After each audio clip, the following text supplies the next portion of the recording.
Hello everyone, आप सभी का स्वागत करता हूँ इंडियन स्टॉक स्कैनर पे। चैनल पर नए हैं तो चैनल को सब्सक्राइब कर सकते हैं। तो दोस्तों, अभी देखिए क्या हो रहा है कि जो डिफेंस स्टॉक है इंडिया में, जितने भी कंपनी जो डिफेंस मैन्युफैक्चरिंग में जो डील करते हैं उसमें भी काफ़ी बढ़ोतरी देखने को मिली है। चाहे वो एचएएल के शेयर्स हो या फिर जितने भी पीएसयू स्टॉक्स हो, खास करके जो पब्लिक सेक्टर अंडरटेकिंग्स जो सरकार की कंपनीज हैं उसमें अभी काफ़ी हद तक बढ़ोतरी देखने को मिली है। तो उसी में से एक कंपनी आती है जो शिप बिल्डिंग, चाहे आपका नेवल से रिलेटेड जितने भी मैन्युफैक्चरिंग के रूप में ये कंपनी देखा जाए तो कंपनी काफ़ी पुरानी कंपनी है। तो Mazagon Dock Ship Builders Limited जो है उसके शेयर्स में भी काफ़ी हद तक उछाल देखने को मिला है। जो अगर आज के डेट में देखें तो आज में भी इस कंपनी ने तकरीबन 133 रुपये की काफ़ी बेहतरीन बढ़त देखने को मिली है, जो तकरीबन 12.5% से ज़्यादा की बढ़त देखने को मिली है। तो जानते हैं इस कंपनी के कामकाज को और साथ ही साथ इसके फाइनेंशियल्स भी नज़र डालेंगे। और अभी ये स्टॉक इस तरीके से दोस्तों चर्चा में आ गई थी कि जो जर्मन डिफेंस मिनिस्टर है उन्होंने वेस्टर्न कमांड और इस कंपनी के जो मैन्युफैक्चरिंग यूनिट्स हैं वहाँ उन्होंने विजिट किया था। तो इसको लेके एक ओपिनियन निकल रहा था कि शायद कुछ डील्स हैं जो कि जिसमें कि आगे कंपनी के कॉन्ट्रैक्ट कंपनी को मिलने वाले हैं। तो इस तरीके से भी ये स्टॉक न्यूज़ में आ गया था, जिसके बाद इसके स्टॉक्स में काफ़ी हद तक तेज़ी देखने को मिली है।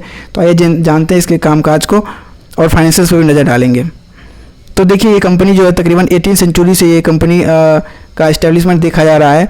तो अगर ऑनरशिप की बात करें तो इसका जो ऑनरशिप है वो निकल के आया था, जो चूँकि उस समय हमारा देश आज़ाद नहीं हुआ था, तो जो peninsular and oriental steam navigation company थी और British India steam navigation company थी, वहाँ से इसका सोर्स निकल के आता है। जो ऑनरशिप वहाँ से इसका ट्रांसफ़र किया गया था। अगर हम बात करें इसके रजिस्टर्ड होने की तो रजिस्टर्ड ये पब्लिक कंपनी के रूप में हुई थी 1934 में, जो कि तकरीबन अगर देखा जाए तो 89 ईयर्स हो चुके हैं कंपनी को इसके इस्टेब्लिशमेंट के। और अगर बात करें इसके नेशनलाइजेशन की तो ये 1960 में इसको नेशनलाइज कर गया था, जब से ये पब्लिक सेक्टर कंपनी के रूप में भारत सरकार की कंपनी के रूप में काम कर रही है, जो कि स्वाभाविक तौर पर गवर्नमेंट ऑफ इंडिया के द्वारा कंट्रोल की जाती है। अगर Mazagon Dock Ship Builders Limited के जो पुराने नाम की बात करें तो पहले इसको मझगांव डॉक लिमिटेड के रूप से नाम से जानते थे। जो अभी वर्तमान में अगर सिचुएशन इसके प्लांट के सिचुएटेड होने की बात करें तो ये मुंबई में इस्टेब्लिश इसको देखा जा रहा है और मुंबई में इस्टेब्लिश है इसके प्लांट। और अगर इसके ऑनरशिप की बात करें तो जो प्रमोटर्स होल्डिंग है जाहिर तौर पर जो भारत सरकार है, तो गवर्नमेंट ऑफ इंडिया की स्टेक इसमें देखा जाए तो 84% से ज़्यादा निकल के आती है। तो एक तरीके से बेहतरीन गवर्नमेंट का इसमें स्टेक देखने को मिलता है। तो इस कंपनी का अगर हम परफॉर्मेंस की बात करें और मैन्युफैक्चरिंग फैसिलिटीज़ देखें तो ये इंडिजिनली बिल्ड क्वालिटी पे अभी काफ़ी अग्रसर हो रही है कंपनी। और मैन्युफैक्चरिंग की अगर हम बात करें तो चाहे इसमें आपका फ्रिगेट्स हो, स्टील्थ फ्रिगेट्स हो, डिस्ट्रॉयर्स हो, गाइडेड मिसाइल्स हो, डिस्ट्रॉयर्स हो, बेसिकली देखा जाए तो ख़ास तौर पे जो हमारे नेवल से रिलेटेड जितने भी होते हैं, चाहे वो शिप्स हो, चाहे आपका वेसल्स हो, उस तरीके से इसमें कंपनी ने, चाहे आपका सबमरीन्स हो जो कि एक महत्वपूर्ण रूप से योगदान देती है इसके मैन्युफैक्चरिंग यूनिट में। तो इसमें कंपनी देखा जाए तो इस तरीके से कंपनी का कामकाज यहाँ पे आपको देखने को मिलेगा और मैन्युफैक्चरिंग ये सभी चीज़ें कंपनी करती है। और स्वाभाविक है अगर मैन्युफैक्चरिंग करती है तो रिपेयर और रिफिट एक्टिविटीज़ भी इसी कंपनी के द्वारा देखा जाता है। अगर हम बात करें इसके मैन्युफैक्चरिंग फैसिलिटीज़ की तो इसकी जो मैन्युफैक्चरिंग फैसिलिटीज़ है वो मुंबई एंड नवा में इस्टेब्लिश की गई है। और यार्ड कैपेसिटी की बात करें वो वारशिप, सबमरीन और मर्चेंट शिप्स जो भी होती है उसको तकरीबन 30,000 डेडवेट्स टन तक ये कंपनी मैन्युफैक्चर करने में सक्षम है।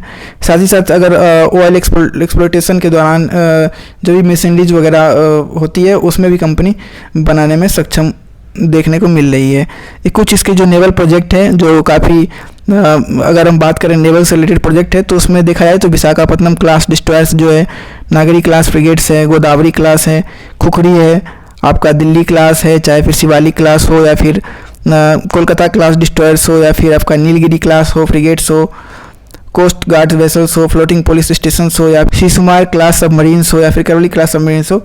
तो ये सब चीज़ें जो काफ़ी पॉपुलर प्रोजेक्ट है इस कंपनी का वो इस तरीके से निकल कर आता है।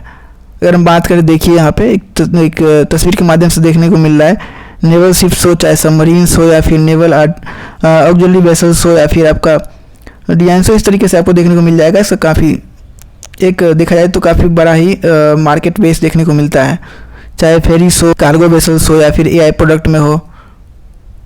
अगर हम बात करें कमर्शियल प्रोजेक्ट की तो ये आपका offshore and oil drilling platform में भी कंपनी इन्वॉल्व है और एक क्या है कि स्पेशलिस्ट वेसल्स बनाती है कंपनी, जो कि ऑयल स्पिल्स को रोकने के लिए जो व्हीकल्स होते हैं और जो उसके दौरान जो दुर्घटना होने से बचने वाली जो व्हीकल्स होती है उसमें भी कंपनी निर्माण में कंपनी सक्षम है और उसमें भी काफ़ी प्रोडक्शन में कंपनी का योगदान देखने को मिलता है। अगर वेल्डिंग ट्रेनिंग स्कूल भी डेवलप्स करती है जो मेंटेन करती है वेल्डिंग टेक्निक्स एंड प्रोसीजर्स को। अगर करंट प्रोडक्ट पोर्टफोलियो की बात करें तो ये बहुत डोमेस्टिक और इंटरनेशनल क्लाइंट कंपनी के हैं, जो कंपनी बताती है तकरीबन इन्होंने 801 वेसल्स 1960 से अब तक निर्माण कर चुके हैं, जो कि जिसमें कि 27 वॉरशिप्स हैं और तकरीबन आपका 7 सबमरीन्स जो है एडवांस डिस्ट्रॉयर्स मिसाइल बोट्स हो इस तरीके से देखने को मिल जाएगा। अगर हम बात करें अपकमिंग प्रोजेक्ट की तो कंपनी अनमैन्ड वेसल्स पर भी काम कर रही है, चाहे आपका ईवी चार्जेस में भी काम कर रही है, और अगर बात करें ऑफशोर प्रोजेक्ट की तो कंपनी उसमें भी इन्वॉल्व देखने को मिलती है। अगर हम ऑर्डर बेस्ड की बात करें तो काफ़ी स्ट्रॉन्ग ऑर्डर बेस यहाँ पे देखने को मिलता है, चाहे फिर आपका डिस्ट्रॉयर्स हो या फिर स्टील फ्रिगेट्स हो या फिर अदर्स हो। तो इस तरीके से आप देख सकते हैं ऑर्डर्स कंपनी के पास अभी पेंडिंग है जो कि डिलीवर होने वाले हैं।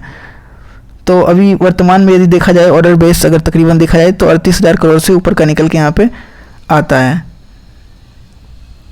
और वर्तमान में कुछ इवेंट हुए थे जो कि आपका डिस्ट्रॉयर इन्होंने जो डिलीवर किया था इन्होंने सेकेंड एक destroyer P-15B guided missile destroyers थे जो इन्होंने डिलीवर किया था, अभी जो कमीशन हुआ है आपका 18 दिसंबर 2022 में, और एक 2023 में भी इन्होंने कलवरी क्लास सबमरीन जो है वो डिलीवर किया था। कंपनी के मार्केट कैप की बात करें तो 23,000 करोड़ से ऊपर का कंपनी का मार्केट कैप देखने को मिलता है। आइए कुछ पॉइंट्स देख लेते हैं जो कंपनी के फेवर्स में निकल के आते हैं। तो देखा जाए तो कंपनी का जो EPS ग्रोथ है वो काफ़ी स्ट्रॉन्ग देखने को मिला है और कंपनी ने 52 वीक हाई अभी भी जो शेयर प्राइस है उसमें लगाया है, और साथ ही साथ इसका अगर क्वार्टरली ग्रोथ भी देखें तो वो भी अच्छा देखने को मिला है। बाकी अगर जो शेयर होल्डर्स फंड की बात करें ROE वो भी इम्प्रूव हुआ है तकरीबन 2 सालों से, और जो इसके ROA हैं उसमें भी इम्प्रूवमेंट 2 सालों से देखने को मिला है। साथ ही साथ जो नेट प्रॉफिट है उसमें भी जो नेट प्रॉफिट मार्जिन है उसमें भी ईयरली ऑन ईयरली बेस देखा जाए तो इम्प्रूवमेंट देखने को मिला है। साथ ही साथ अगर हम बात करें डेट की तो कंपनी ये डेट फ्री कंपनी है। हम बात करें रेवेन्यू की तो वो भी अगर क्वार्टर वाइज देखा जाए तो पिछले 2 क्वार्टर से इम्प्रूवमेंट देखने को मिला है। साथ ही साथ अगर नेट प्रॉफिट की बात करें तो वो भी 2 सालों से इम्प्रूवमेंट हुआ है। साथ ही साथ बुक वैल्यू पर शेयर की बात करें तो वो भी 2 सालों में बढ़ोतरी हुई है। और अगर हम बात करें जो प्रमोटर प्लेज की तो वो भी यहाँ पे 0 देखने को मिलता है, जो कि एक बहुत ही अच्छी बात है। FPI की बात करें तो उन्होंने भी अपना शेयर होल्डिंग्स बढ़ाया है और जो स्टॉक है वो तकरीबन 20% से ज़्यादा एक महीने में गेन कर चुकी है। अगर हम कुछ पॉइंट्स को कवर करें जो इनके फेवर में नहीं है तो अगर डिक्लाइन की बात करें तो नेट प्रॉफिट जो है वो फॉल हुआ है इसका, अगर क्वार्टरली बाई क्वार्टरली देखें। अगर कैश फ्लो की बात करें तो कैश फ्लो जनरेशन में थोड़ी सी यहाँ पर रुकावट देखने को मिल रही है। बात कर लेते हैं कंपनी के फाइनेंशियल इंडिकेटर्स की। तो अगर हम बात करें कंपनी के रेवेन्यू की तो यहाँ पे तो अच्छा खासा एक बढ़त देखने को ही मिल रहा है, काफ़ी यहाँ पे बेहतरीन यहाँ पे बढ़त देखने को मिल रहा है। यहाँ पे देख सकते हैं आप सितंबर 22 से हमने कवर किया है तो अच्छा खासा एक देखने को मिल रहा है रेवेन्यू, जो कि यहाँ पे वर्तमान में बात करें जो सबसे लेटेस्ट क्वार्टर का निकल के आता है तो 2,000 करोड़ से ऊपर का कंपनी का ऑपरेटिंग रेवेन्यू यहाँ पे निकल के आता है। और जो नेट प्रॉफिट की बात करें तो नेट प्रॉफिट भी अच्छा खासा 318 करोड़ अगर क्वार्टर वाइज क्वार्टर देखें तो यहाँ पे तो काफ़ी अच्छा पिछले क्वार्टर में आया था रिजल्ट निकल के, और इस क्वार्टर में भी देखें तो अच्छा खासा देखने को मिल रहा है। यहाँ पे अगर एनुअल रेवेन्यू की बात करें तो इस साल कंपनी ने तकरीबन 8500 करोड़ से ऊपर का रेवेन्यू जनरेट किया था और पिछले साल में यहाँ पे 6166 करोड़, तो अच्छा खासा यहाँ पे देख सकते हैं आप बढ़ोतरी ही देखने को मिली है क्वार्टर वाइज क्वार्टर बात करें तो कंपनीज का परफॉर्मेंस में। और जो नेट प्रॉफिट है वो भी तकरीबन एनुअली देखा जाए तो काफ़ी बढ़ोतरी यहाँ पे पिछले साल के मुकाबले इस साल देखने को मिली थी। अगर रिटर्न की बात करें तो ये जो स्टॉक है तो तकरीबन 285% से ज़्यादा रिटर्न दे चुकी है पिछले 2 सालों में। बात करते हैं डिविडेंड की तो 2022 में यहाँ पे 9 रुपये का इंटरिम डिविडेंड देखने को मिला था, और सितंबर 2022 में 1 रुपये 63 पैसे का फाइनल डिविडेंड देखने को मिला था, और 6 जनवरी 2022 को उन्होंने घोषणा की थी, एक्स डेट थी, जो 7 रुपये 10 पैसे का इंटरिम डिविडेंड देखने को मिला था। और उससे पहले आप इस तरीके से डिविडेंड देख सकते हैं। चैनल पर नए जुड़े हैं तो सब्सक्राइब कर सकते हैं चैनल को। वीडियो में बने रहने के लिए बहुत बहुत धन्यवाद।